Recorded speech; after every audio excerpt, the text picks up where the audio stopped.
projectile. Bonjour, on parle maintenant de projectile. Qu'est-ce que c'est un projectile? Ben, c'est ce qu'on va regarder. Par définition, un projectile, c'est un objet qui, une fois lancé avec une certaine vitesse initiale, ne subira plus autre chose que l'effet de la gravité. En fait, ça c'est vrai si on néglige la résistance de l'air, mais ça on va le faire nous présentement et on traitera la résistance de l'air une autre fois. Donc, près de la surface d'une planète, il y a seulement, comme on le dit, la gravité qui va entrer en ligne de compte.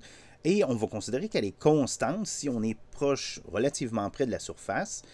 Donc, cette accélération, on va dire qu'elle est constante et elle est dirigée vers le sol. On va appeler cette accélération G, ça va être la lettre qui va être utilisée, et elle est dirigée vers le bas. Donc, dépendamment de nos axes et de la façon dont on les a placés, ben, on va probablement mettre un signe moins devant. La valeur moyenne sur Terre, ben, c'est 9,8 mètres par seconde carré, donc ça varie un petit peu d'un endroit à l'autre. Donc, des exemples de projectiles, il y en a un paquet. Donc, quand on fait du sport, tout ce qui est balle-ballon, des fléchettes, etc. Ben, sur le plan militaire aussi, tout ce qui est des balles et boulets. Là, et c'est d'ailleurs ce qu'on va utiliser pour notre analyse. Donc, ici, j'ai un canon. Et on a le boulet là, qui va sortir à une vitesse V0. Donc, c'est vectoriel, donc il y a une direction. Et cette direction-là, ben, on pourra la déterminer. Et puis, il y a l'accélération gravitationnelle qui, elle, est dirigée vers le bas. Donc, c'est mon G ici, l'accélération gravitationnelle est dirigée vers le bas.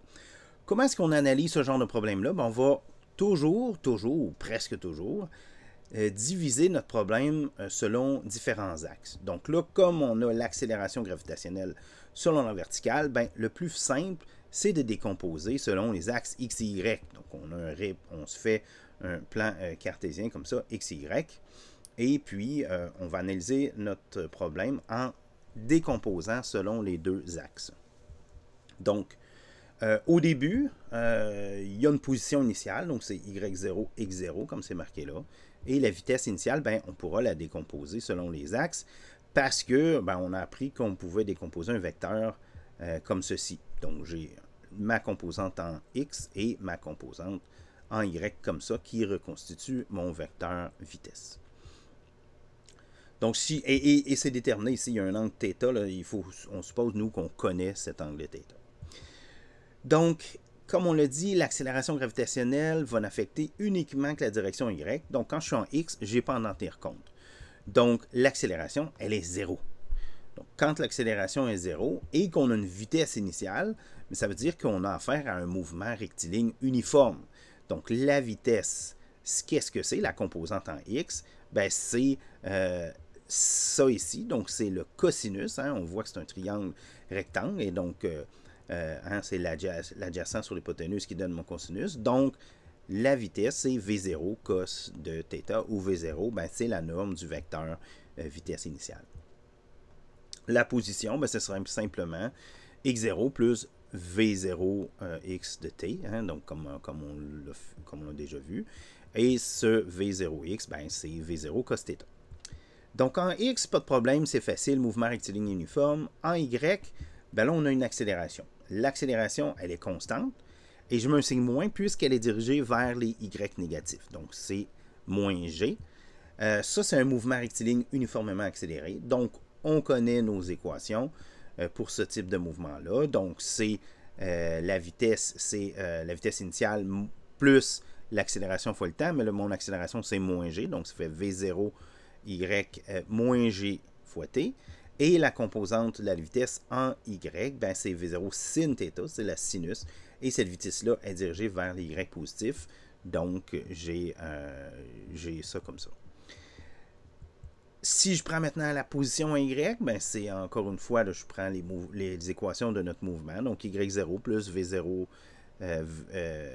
YT moins 1/2 GT carré, puisque c'est plus 1/2 de l'accélération fois le temps au carré. Et encore une fois, l'accélération, c'est moins G. Donc, c'est pour ça que j'ai un signe moins ici. Et encore une fois, j'ai transformé la composante en Y par sa valeur V0 sin θ. Donc, une fois que je sais ça, je le place comme ça. Puis, je peux me poser plusieurs questions. Par exemple, je note que le boulet, il va se diriger vers la droite, et puis il va monter, et puis à un moment donné, il va redescendre. Donc, je pourrais me demander, c'est quoi, par exemple, la hauteur maximale, ou la... Ouais, je pourrais me demander c'est quoi la hauteur maximale pour laquelle j'ai la hauteur maximale qui est atteinte par le boulet. Donc, ça va se passer, ça, la hauteur maximale, quand la vitesse va être 0. Donc, ça monte, ça monte, ça monte, puis à un moment donné, oups, ça va redescendre. Mais la vitesse en Y, elle va être 0 au moment où j'ai la hauteur maximale. Parce qu'après ça, ça va changer de signe. Donc, je réécris ce que je connais. Donc, la vitesse, c'est ça ici. C'est V0 sin θ moins GT. Quand c'est égal à 0, ben, j'ai V0 sin θ qui est égal à GT. Donc, je peux trouver le temps, là où ça se produit. C'est le temps, c'est V0 sur G sin θ. Donc, c'est le temps auquel on va attendre pour que le boulet ait atteint sa valeur maximale. Je peux me demander aussi le temps que ça va prendre pour que le boulet touche le sol. Donc, quand le boulet touche le sol, là, c'est le Y qui est égal à 0. Je décris une certaine courbe, puis à un moment donné, ça va toucher au sol. Le Y va être égal à 0. Donc, mon Y est ici. C'est Y0 plus VT sin θ moins 1/2 GT carré. Mais quand je regarde cette formule-là, je me rends compte que c'est rien d'autre qu'une parabole, puisque ma variable dépendante, qui est le Y, c'est ça, et ma variable indépendante, le T, elle, au lieu du X avec lequel on est habitué, là, c'est le T qui est la variable indépendante. Puis vous voyez ici, ben, j'ai un Y, j'ai un T à exposant 0, T exposant 1, puis un T exposant 2. Donc ça décrit bien une parabole. On est habitué, nous, à cette formule-là. Donc, lorsqu'on a une parabole, comme ça, en X, quand c'est égal à 0, ben, on a une formule pour trouver les racines. Et ben, c'est le fameux moins B plus ou moins racine de B2 moins 4AC sur 2A. Donc, je vais faire la même chose en faisant bien attention que là, ici, les X2 sont placés en premier, alors que là, ici, normalement, on a tendance en physique à mettre les puissances dans le sens contraire. Donc là, il faudra faire attention que notre A, c'est bien celui-là, c'est non pas le coefficient ici, Y0. Donc, quand on fait ça, moins B, donc moins B, ça se trouve à être moins V0 sin θ. Là, ici, il est disparu. Pourquoi? Parce qu'à la fin, j'ai divisé par 2A, et le A ici, il est négatif, c'est moins 1/2 G. Donc, 2A, le 2 disparaît. Donc, il me reste juste le moins G. C'est pour ça que là, j'ai monté le signe négatif au numérateur. C'est pour ça que là, j'ai pas de signe moins. Et puis là, ben, j'ai le plus ou moins racine de B2. Là, il n'y a pas d'ambiguïté. Donc, c'est V0 carré sin carré θ. Moins 4AC, donc moins 4Y0 fois moins 1/2 G. Donc, ça me donne 2Y0 G. Comme ça. Donc, ça, c'est le temps que ça prend pour que le boulet touche le sol. Bon, évidemment, j'ai deux racines. Je suis censé avoir deux racines, mais il y a une racine que je ne considère pas parce que c'est un temps, ça va me donner un temps négatif. Oui, c'est comme si le boulet il était parti d'ici avant d'arriver à sa position initiale pour aller plus loin en retombant à 0. Donc, le premier, celui avec le signe négatif, ne correspond pas, n'a pas de sens physique. Donc, ça, c'est une première constatation. On va constater aussi que le temps de vol est maximal lorsque l'angle est à 90 degrés. Donc, si je veux, avec la même vitesse, lancer mon boulet, il faut que je lance en l'air pour que ça prenne le plus de temps avant qu'il retombe.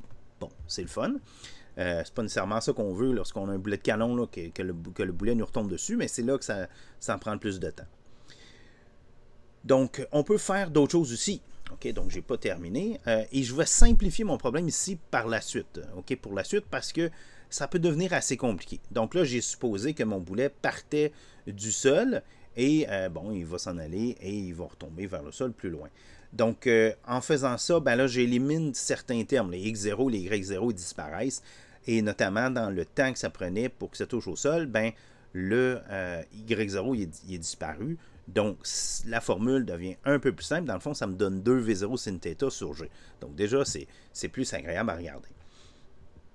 On peut se demander, par exemple, c'est quoi la distance maximale qui va être parcourue par mon boulet. Ça, c'est important parce qu'on veut savoir où ça va tomber notre boulet.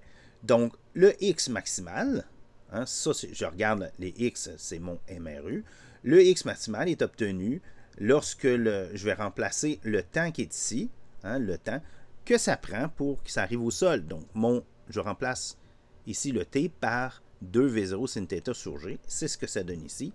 Et en se rappelant là, nos propriétés trigonométriques, le sin de 2θ, c'est 2 fois sinus θ cosinus θ. Ben, je peux réécrire ça comme étant v0 carré sur g fois le sinus de 2θ.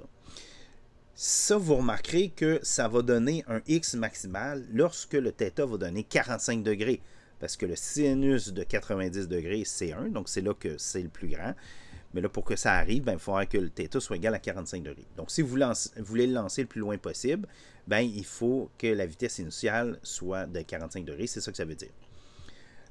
On peut aussi se demander quelle forme prend notre projectile, hein, quelle forme il décrit dans l'espace. Donc, là, on parlait de parabole quand on regarde par rapport au temps. Mais là, on va regarder y par rapport à x. C'est quoi la forme qui est suivie par le projectile? Donc, j'utilise ici cette formule-là pour isoler le temps et dire que le temps, c'est égal à x sur v0 cos θ. Donc, j'ai le droit de faire ça. Et puis, de cette façon-là, ben, je vais éliminer les t de ma formule ici de y de t. Donc, au lieu d'avoir des t, il va y avoir des x. C'est ça que ça veut dire. Je substitue. Donc, Donc, ici, j'ai mon v0 sin θ fois le temps, mais le temps, c'est x sur v0 cos θ. Et ici, le moins 1/2 g t carré, ben là, le t carré, ben c'est ça, x v0 sur cos θ, mais au carré. C'est ce que ça donne ici. Je peux simplifier, hein, parce que ici, j'ai sin θ sur cos θ, ça me fait une tangente de θ. Ici, ce terme-là reste le même. Donc, on voit encore une fois qu'on a une parabole. Donc, j'aurais eu une réponse là, semblable là, si j'avais utiliser là, un x0 et un y0 qui n'était pas égal à 0. Là. Ça aurait juste été beaucoup plus compliqué. Donc, on n'aurait pas vu ce qui se passait là, de façon aussi simple. Mais là, on voit très bien que c'est une parabole. Donc, la trajectoire qui va être décrite, c'est celle d'une parabole. On va remarquer aussi que je peux la réécrire, hein, parce que tangente θ, dans le fond, c'est le rapport de mes vitesses initiales. Hein, parce que c'est ça ici, la tangente, ben, c'est l'opposé sur l'adjacent, donc c'est le rapport des vitesses, et puis des composants des vitesses, pardon. Et ici, ben, mon V0 cos θ, ben, ça reste mon V0x. Donc, c'est une autre façon d'exprimer ici la trajectoire, mais on voit encore que c'est une parabole. Donc, en résumé, le problème du projectile, on va toujours le décomposer en deux mouvements indépendants. Le mouvement à l'horizontale, qui est un mouvement rectiligne uniforme, et le mouvement à la verticale, qui est un mouvement rectiligne uniformément accéléré. Donc, la seule accélération qui va être présente, c'est l'accélération gravitationnelle qui est dirigée vers le sol, vers le bas. L'angle optimal de lancer, c'est toujours 45 degrés. Donc, si vous voulez lancer le plus loin possible une balle, il faut lancer à 45 degrés. Le mouvement décrit par tout projectile dans l'espace, c'est une parabole.